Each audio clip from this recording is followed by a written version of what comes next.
अस्सलाम वालेकुम स्टूडेंट्स। आज की जो हमारी टॉपिक है वो जैसा कि हमने लास्ट में टॉपिक कवर की थी न्यूटन्स लॉ ऑफ ग्रेविटेशन। तो आज हम जो टॉपिक कवर करने जा रहे हैं वो है हमारी टॉपिक कौन सी, law of gravitation and Newton's third law.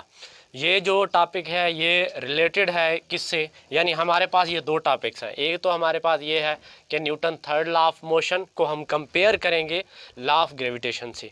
अब इनको कंपेयर करने का क्या मकसद है और हम इन्हें क्यों कंपेयर करने जा रहे हैं, बिकॉज आपने इसमें, अगर मैं इसको यहाँ पे लाइन लगाऊँ इस तरीके से और मैं दोनों को क्या करूँगा, सेपरेट करूँगा टॉपिक्स को, लेकिन हम क्या करने जा रहे हैं, हम रिलेशन देखने जा रहे हैं किसका, Newton third law and law of gravitation का। अच्छा, जैसे हम law of gravitation and Newton third law of motion को हम कंपेयर करेंगे तो सबसे पहले हम इसको कंपेयर कर लेते हैं, इसको देख लेते हैं और उसके बाद हम थर्ड लॉ ऑफ मोशन को देखेंगे।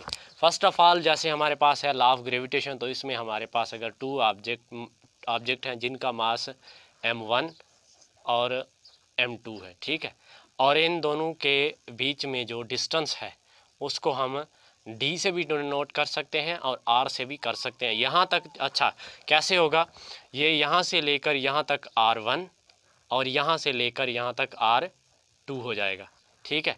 अब इन दोनों को हम करेंगे, अगर r यहाँ तक, चलो ऐसे हम कह सकते हैं ये यहाँ तक r और ये यहाँ तक r, अब दोनों को मिलाएंगे तो r स्क्वायर बन जाएगा, ठीक है।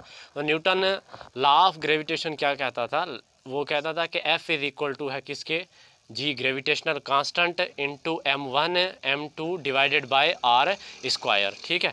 r स्क्वायर, इससे क्या मुराद है, इससे ये मुराद है कि जो दो मासेज हैं उनके प्रोडक्ट ऑफ मासेज जो है वो डायरेक्टली प्रोपोर्शनल है किस है, फोर्स ऑफ अट्रैक्शन से, और इन्वर्सली प्रोपोर्शनल है with the square of the distance between them.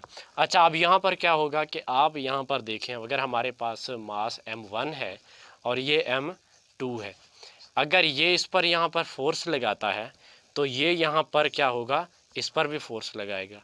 इसको हम अगर फोर्स कहें, ठीक है, इसको फोर्स कहेंगे तो इसको हम रिएक्शन फोर्स भी कह सकते हैं, ठीक है, रिएक्शन फोर्स कहेंगे। तो अब हमारे पास दो कंक्लूजन आते हैं कि अगर m1 जो है, ये वाला m1 इस पर फोर्स एग्जर्ट करता है तो उसके अपोज में m2 भी फोर्स एग्जर्ट करेगा किस पर, m1 के, ठीक है। ये कंपेयर हो गई किसकी, लॉ ऑफ ग्रेविटेशन। अच्छा जी, अब हम आ गए हैं Newton third law of motion पे। तो Newton third law of motion को हम कंपेयर करेंगे किससे, लॉ ऑफ ग्रेविटेशन से।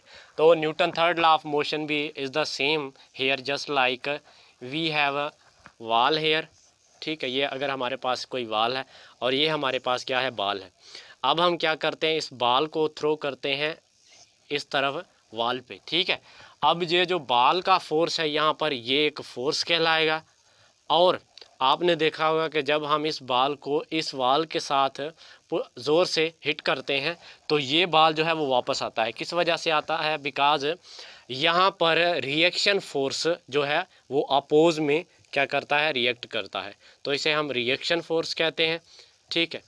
अब हम इस तरीके से कह सकते हैं कि अगर F1 जो है वो फोर्स एग्जर्ट करेगा तो F2 जो है वो भी उसको एग्जर्ट करेगा, but we will here put और we will use here minus symbol. Why, because F2 is in the oppose of the F1, therefore we can conclude from the law of gravitation and Newton third law of motion को हम ऐसे conclude करेंगे कि अगर हमारे पास ये दोनों जो मिसाल हमने दिए हैं, ये बाल वाला और जो हमने मासेस वाला दिया है, तो हम ये कह सकते हैं कि अगर लॉ ऑफ ग्रेविटेशन में हम जाएं तो हम उसको इस तरीके से लिखेंगे, F G m1 m2 divided by r square.